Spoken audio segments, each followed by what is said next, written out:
কিরে, তোকে এমন দেখাচ্ছে কেন? আজকে কি বেশি কষ্ট করেছিস নাকি? আমি আর এই গ্রামেই থাকবো না, তোমাদের বাড়িতেই থাকবো না। কেন রে, কি হয়েছে? নিশ্চিত তোর বাবার সাথে আবার ঝগড়াঝাটি করেছিস। ঝগড়াঝাটি তো হয়েছে, ঝগড়াঝাটি তো প্রত্যেক দিনের ব্যাপার স্যাপার। তুমি জানো না তোমার স্বামী কেমন? আমি জানি তোর বাবা কেমন, আর এটাও জানি তুই কেমন। নিশ্চয়ই তুই কোনো উল্টোপাল্টা কিছু করেছিস। উল্টোপাল্টা কিছু করলেই বাকি? আমি শুধু বলেছি এই হোটেল চালানোর দরকার নেই।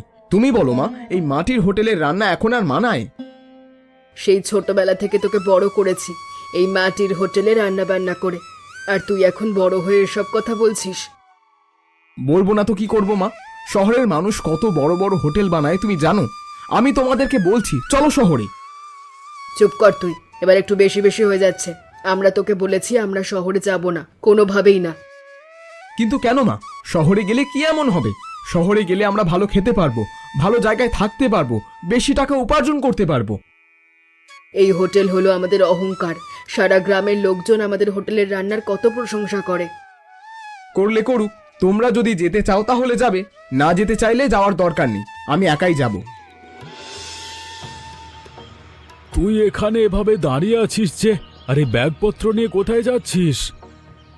আমি শহরে যাচ্ছি বাবা, তোমাদেরকে শেষবারের মতো আমি বলতে এসেছি, তোমরাও আমার সাথে চলো। তোমাদেরকে এখানে একা রেখে যেতে আমার ভালো লাগছে না।